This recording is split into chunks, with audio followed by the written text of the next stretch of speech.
Separatis pro-Rusia di Luhansk temukan 17 kuburan massal, pasukan Ukraina dituduh sebagai pelaku. Насамперед ми провели розвідку, авіарозвідку, піднімали ми дрона, щоб перевірити, де саме точно знаходяться самі ті тіла. Після цього пошукова група пішки видвинулася на саме місце, знаходяться де тіла, і після цього було фото задокументовано саме місце події, де знаходилися вони, для того, щоб інформацію внесли в єдиний реєстр досудових розслідувань по вбивству, бо це є військовий злочин. Not in danger, but we have to be prepared for Russian invasion to the west of Ukraine. So actually we are cleaning the bomb shelter. Wir werden im Kreis der Verbündeten in den nächsten Tagen weitere Maßnahmen beschließen. Präsident Putin und seine Unterstützer werden die Folgen spüren. Und wir werden der Ukraine weiterhin Waffen zur Verfügung stellen, damit sie sich gegen die russische Invasion verteidigen kann. Ми дійшли, пане президент, ми тут. Ось з нами прикордонник. Передаємо йому знак за нашої допомоги, знак 910 дроб 1. Пане президент, ми дійшли.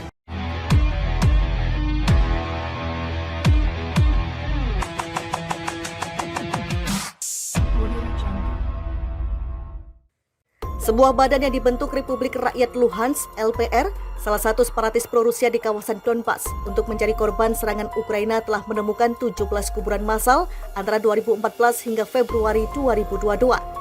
Temuan tersebut disampaikan Kepala Badan tersebut sekaligus penasihat pemimpin LPR, Anna Sorovka, Sabtu 24 September 2022. Anna menyebut jenazah-jenazah dalam kuburan massal itu adalah korban serangan Ukraina ke Luhansk. Selain 17 kuburan massal itu, Anna menyampaikan temuan lain berupa 300 jasad korban agresi Ukraina yang ditemukan di kota Rubisne, Oblast daerah setingkat provinsi Luhansk pada awal September ini. Sekarang kami bekerja di wilayah-wilayah yang dibebaskan dari Ukraina dan sayangnya kami juga menemukan kuburan-kuburan massal di sepanjang jalur berdarah yang dilalui angkatan bersenjata Ukraina. Disitulah kami menemukan kuburan massal berjumlah besar, kata Soroka dikutip TASS.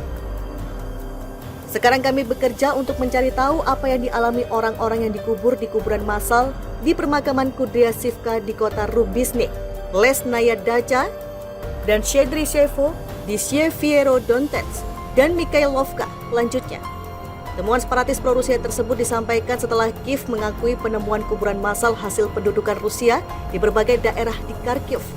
Pasukan Ukraina sendiri merebut ribuan kilometer persegi wilayah di Kharkiv sepanjang bulan ini.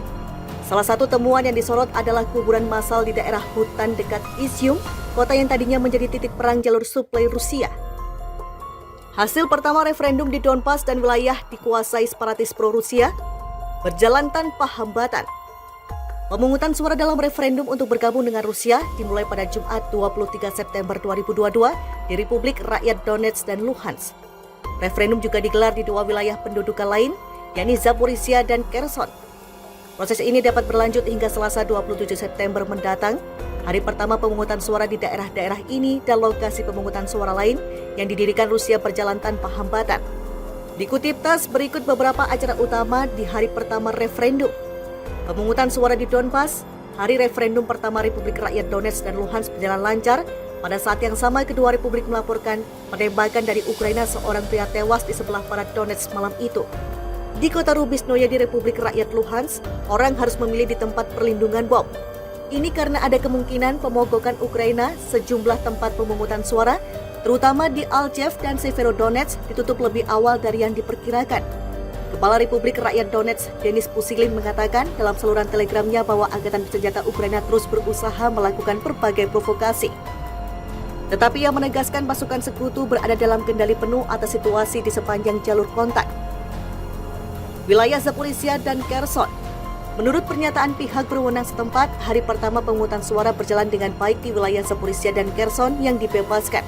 Namun ada laporan penembakan di Kiev. Secara khusus militer Ukraina menembaki Kherson di pagi hari, tetapi serangan itu ditangkis oleh sistem pertahanan udara, kata Wakil Kepala Administrasi Militer Sipil Wilayah Kherson, Kirill Strimusov. Selain itu, Novaya Kakhovka ditembaki lebih dari 10 kali di siang hari. Beberapa insiden dilaporkan secara bersamaan di wilayah Zaporizhia, dari drone yang menjatuhkan alat peledak di Melitopol hingga penyabot yang menerobos dekat kota Pologi. Tidak ada laporan korban jiwa. Karyawan pembangkit listrik tenaga nuklir Zaporizhia juga dapat berpartisipasi dalam referendum. Komisi pemilihan di luar lokasi dikirim ke pabrik atas permintaan mereka. Partisipasi hari pertama. Lebih dari 20% warga dikatakan telah memberikan suara di Republik Donbas pada pukul 20 waktu yang sama dengan Moskow. Sekitar 23,64% dari mereka yang ada dalam daftar pemilihan di Republik Rakyat Donetsk. Sedangkan 21,97% dari mereka yang berada di Republik Rakyat Luhansk berpartisipasi dalam pemungutan suara. Pada Jumat 23 September 2022, ada 15,31% pemilih di wilayah Kherson. Lalu 20,52% di wilayah yang dibebaskan di wilayah Zaporizhia. Pengamat internasional, proses pemungutan suara dipantau oleh pengamat internasional terutama dari Amerika Serikat dan Eropa. Menurut Ketua Komisi Pemilihan Pusat Republik Rakyat Luhansk, Elena Kravchenko, 50 pengamat dari negara-negara Eropa menyatakan kehadiran mereka di republik tersebut. Di Republik Rakyat Donetsk, 129 perwakilan negara asing, khususnya Venezuela dan Afrika Selatan. Mereka mengawasi pemungutan suara dan hampir 550 jurnalis dari Inggris, Italia, Cina, Qatar, Perancis dan negara lain meliput proses pemungutan suara. Perwakilan Perancis dan Amerika Serikat tiba di wilayah Kherson untuk mengawasi referendum dan pengamat dari Afrika, Eropa, dan Amerika Selatan tiba di Zaporizhia. Sebanyak 84 tempat pemungutan suara dibuka di wilayah Rusia. Banyak penduduk Donbas dan wilayah yang dibebaskan telah pindah menurut Komisi Pemilihan Pusat Rusia. Wilayah Zaporizhia dan Kherson. Menurut pernyataan pihak berwenang setempat, hari pertama pemungutan suara berjalan dengan baik di wilayah Zaporizhia dan Kherson yang dibebaskan. Namun ada laporan penembakan di Kiev. Secara khusus militer Ukraina menembaki Kherson di pagi hari, tetapi serangan itu ditangkis oleh sistem pertahanan udara, kata Wakil Kepala Administrasi Militer Sipil wilayah Kherson, Kirill Strimusov.